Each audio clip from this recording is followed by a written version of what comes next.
let's rehash some of the stuff that we talked about last time. Okay, so any questions from the last time? Did you have?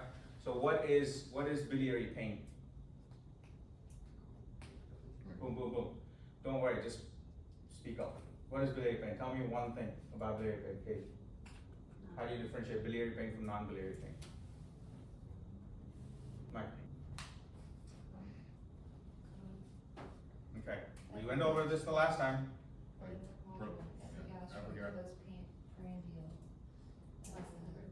Slow onset.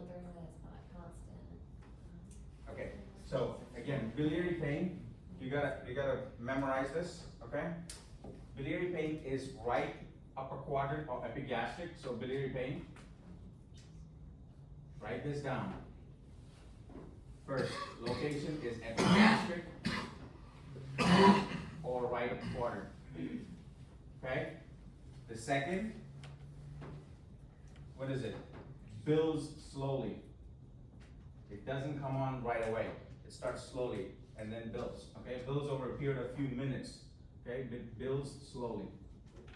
Okay? Third, lasts at least 30 minutes. Okay? 4,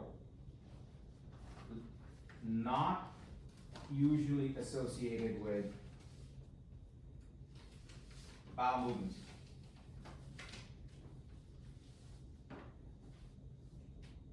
Okay? And not associated with either musculoskeletal movements or acid suppression. Okay? This is how you differentiate it. Okay? Epigastric pain or right upper quadrant. It builds slowly. It lasts at least 30 minutes.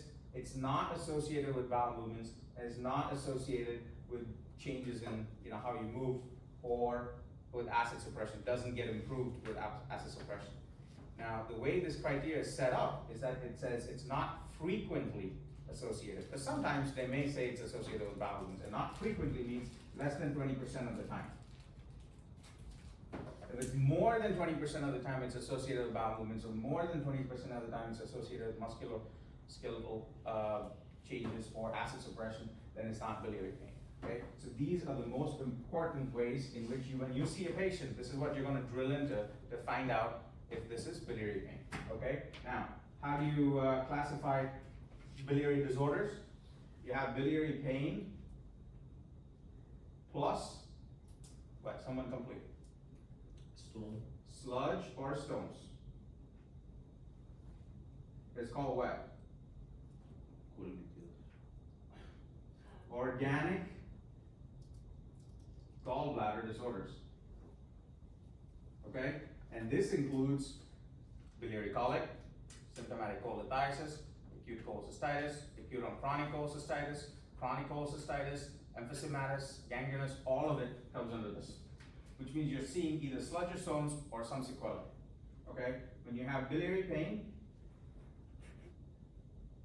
And then imaging okay is functional. yeah, and no sludge or stones. And you, what do you call that? Functional. Functional gallbladder disorder. And that includes biliary dyskinesia. Okay? And then you have biliary pain. Functional biliary motility. And then you have either a duct, increase in the duct size, the ductal dilatation, or, not and, or abnormal LFTs. Okay? Either or. And that should be mild, not severe ductal dilatation, it's severe. And that's called what? Biliary motility. Functional biliary motility. Yeah, functional biliary motility, which is usually sphincter body dysfunction, okay? So it usually goes to the ductal system. And this is how you classify it. Are we clear on this? What is biliary pain and how do you classify disorders? Now, Where can surgeons help? With the organic. Yeah, so we're gonna concentrate on this one, okay? So that's the rehash from the last time. And then, what else? How do you classify acute cholecystitis? How do you diagnose it? Imaging labs and physical exams.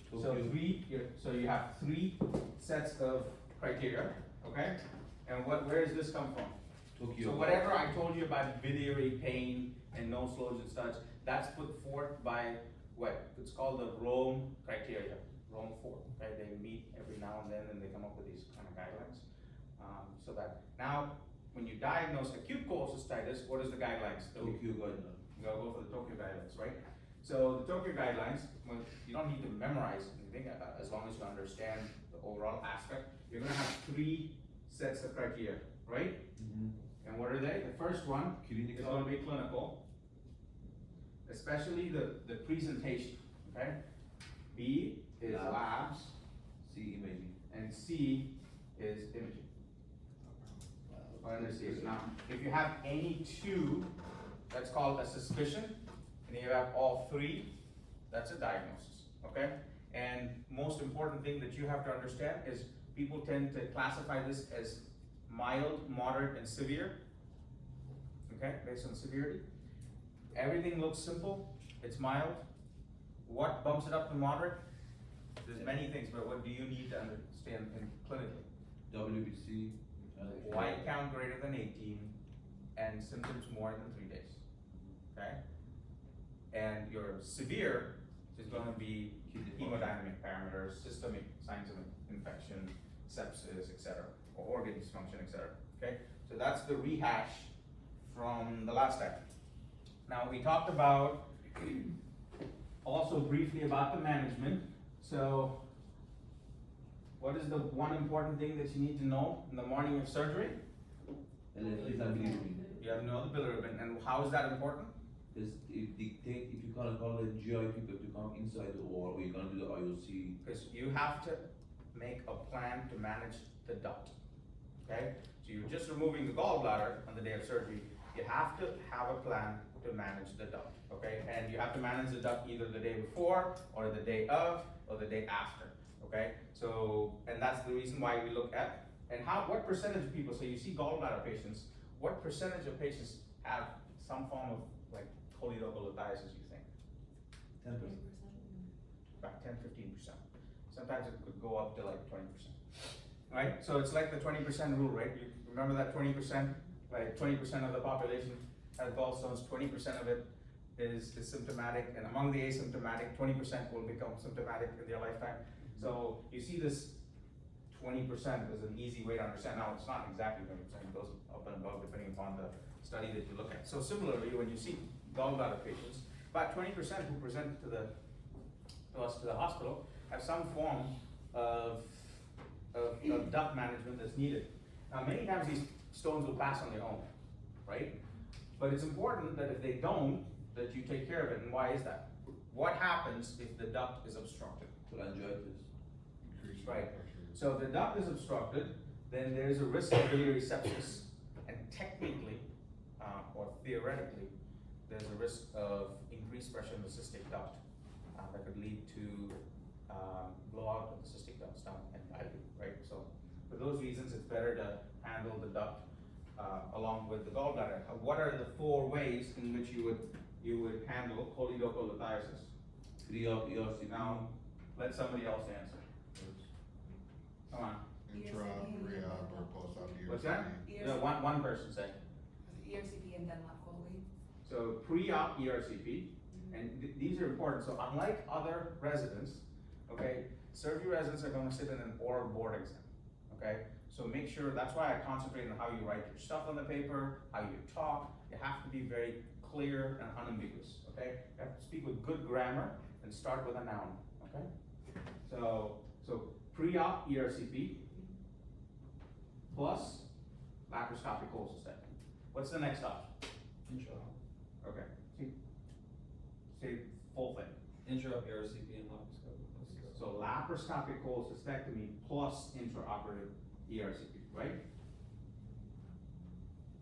Okay, what's the next one? cholecystectomy post-operatively with ERCP. And what's the one that's left? Laparoscopic cholecystectomy with common bile duct exploration. Yes, with intraoperative common bowel duct exploration. Okay, now out of these, we kind of think of them in two ways, safety and efficacy, right? What's the most efficacious method according to published data? Intraoperative. Yeah, laparoscopic cholecystectomy plus intraoperative ERCP. What is the safest? Laparoscopic cholecystectomy with postoperative ERCP, right? And among these two, this is better in terms of efficacy compared to this. So laparoscopic cholecystectomy with intraoperative ERCP is the most effective. The second best is going to be laparoscopic cholecystectomy plus intraoperative common bowel duct exploration. Okay. So now we're going to talk about when we get into the OR about cholecystectomy, right? Cholecystectomy. So why is removing the gallbladder called cholecystectomy? Where do you get the word chole from? Cholesterol. What's that?